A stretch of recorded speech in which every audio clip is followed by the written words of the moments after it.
What's going on, guys? As you see, I got my helmet on. So big, man. I got a huge helmet because I got a huge head. It's an extra large, man. But I don't know. Just even me looking at it, it just looks huge. But it fits me right, so I mean, I know I got the right size. I just got a big ass head. But I got the helmet on because I was just riding the bike. I took it up and down the highway a little bit, getting used to shifting and all that shit. But it's crazy though, on these 250s. I mean, I was watching videos about them, and they were saying how once you get higher up in the RPMs, that's where you reach your power band. Like right from takeoff. I mean, obviously you have power, but as soon as you get them to like 8, 9, 10, 11, 12,000 RPMs, that's when you really hit your power band and it just takes off. Which is really, it's weird to think about it, because you think you'd get most power as soon as you go. But the higher RPMs you go, the more power you get. But it's crazy. And it already is addicting. That speed, man. But yeah, I'm out here. It's cold as hell though. It's like 30-some degrees, but I was warm. The only thing that was cold was my hands, because my gloves aren't, I was wearing a motorcycle glove. So, they weren't, they're not meant to keep your hands warm, they're just meant to protect your hands, so they were cold, but then the rest of me was fine, man, but it was fun. I can't wait till it warms up, because I won't be on this thing 24/7, that's for damn sure.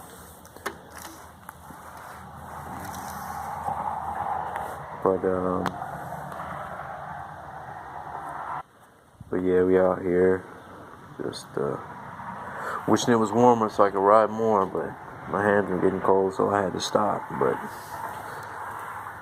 it's gonna be fucking awesome. Any more updates that I have? I finally got the front stainless steel brake lines installed. It was really simple. I mean, really all you do is unscrew the old one, put these ones on. I mean, it fits perfectly, just like the factory ones. The hardest part about it was bleeding the brakes, and then once I put the new brake line on, I'd never bled brakes before, so I didn't know how it worked. I thought you just put the brake fluid back in and it'll be fine, but that ain't how it works. So I put the brake line on, put the brake fluid in it, started pumping the brakes, and I wasn't getting any pressure. I'm like, what the hell, man? I done fucked this up. I tried switching out my damn brake line, and I already messed my bike up. But I went online and investigated a little bit, and realized that you have to bleed the lines as you're doing it. So the best way it showed me to do it is you get your you basically open the bleeder valve at the same time you're pumping the brake. So you hold onto the brake like this, and as soon as you grab the brake, you open the bleeder valve. Then when you let go of the brake thing, close the bleeder valve, and then you just keep doing that until you feel that you're getting pressure back on the getting pressure back in the brake. So for never bleeding brakes before, I was freaking out at first. I was like, man, I messed it up. What the heck? But no, I finally got it, and it's good now. It stops on a dime. I went ahead and bled the back brakes too, because there was literally no brake fluid in the back reservoir. So I'm like, what the hell? Might as well bleed these and re-put some in there. And that one was easier to get the pressure back on the brake. That was easier. But the front one took me a while to get the brakes bled. But today they gave me an email that the back brake line is in, because when I ordered the front brake lines, they did not have the back one to match in stock, so I had to wait. So I'm like, that's cool. and they messaged me today, and I ordered them, so they should be here soon. And I'll have all new stainless steel brake lines. That's one thing I won't have to worry about, because the factory ones, they come with rubber, and they're not as superior as the stainless steel ones are. So that's good. I don't think there's anything else right now. Oh, I ordered some DuPont chain degreaser stuff. I was doing some research, and I think that seemed to be like the best stuff. And then I have the DuPont chain lube stuff, and it's supposed to be like the best out there. And then I ordered a motorcycle chain brush. It's got like three sides to it, so you can just put it on the chain, and then as you spin the wheel, it'll like get all the sides, instead of just one brush where you have to like try and get every side with just the one brush. But that stuff should be here soon. I think that's about it for updates. I just can't wait till it gets warm so I can start riding. I think the moto vlogging is really going to be the coolest, probably some of the best content that I'll have, because like I said, it's like first person of somebody riding a motorcycle, and it's pretty cool if anyone's ever watched a moto vlog. I just gotta find things to talk about as I'm riding. That way, you don't want to just show yourself riding on a motorcycle. That's stupid. So add a little bit of commentary to it and try and make it more interesting. But I think the moto vlog is gonna be cool. The only other thing to do is I need to get it washed. I was gonna do that today.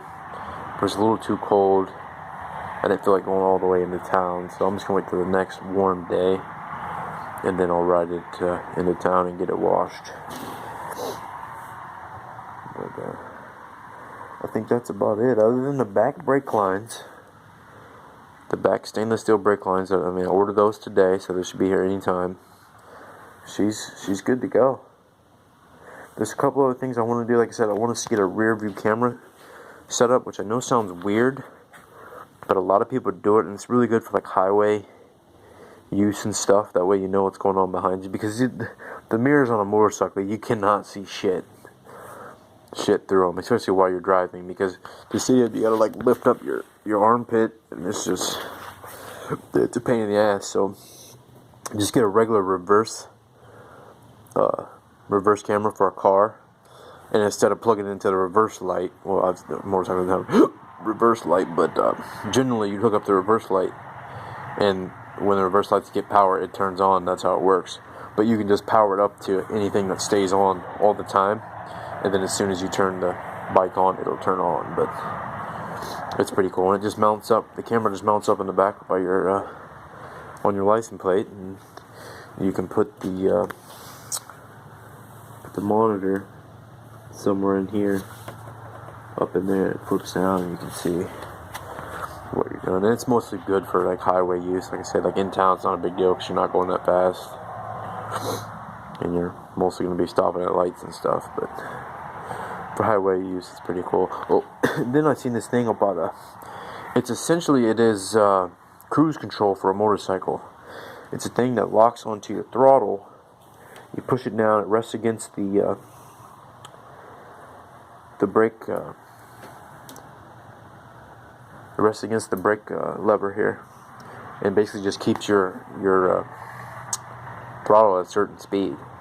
So like if you're on the highway and you're going on like a long ride or something, put that throttle lock on, get in what gear you want, what speed you want, put the throttle lock on the throttle, push it down to the brake lever, and it'll stay at that speed until you take it off, which is really fucking convenient. So you don't have to sit there and just hold the throttle down the whole time. When you're sitting there just holding the throttle, you're not going to be able to stay at a constant speed as you would if you had some kind of a cruise control type thing, which that is, which I never heard about it, but like I said, I watch a lot of videos on YouTube, and another moto vlogger was doing like a review on one, and it works still. So that's something I can look into if I ever plan on doing like a long trip or something. But for sure I want to do the rear view camera though. I think that'll be a good addition. Like I said, of course I want to get a new exhaust. But like I said, I'd have to I'd have to redo the carburetors if I did that, because like right now the way the bike's set up, it's set up to run with this kind of exhaust and everything. If you put a new exhaust on there, or if you say you put a K&N high flow air filter, you're getting more air, and it's gonna mess with the air and gas mixture, and the bike's just gonna run like shit. So if you change they say, like, if you do a lot of reading, they say that you can get like just a slip-on exhaust, and you don't have to rejet the carbs or whatever. But I mean, it's not gonna run as good as it would if you go in and redo the carbs. So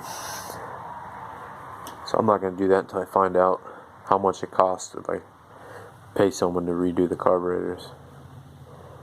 And they tell me if it's a reasonable price, then I'll get a new exhaust, because like I said, the stock ones, I mean, makes it sound stupid. I mean, it does exactly what it's supposed to do. It muffles the sound of it, and it sounds stupid.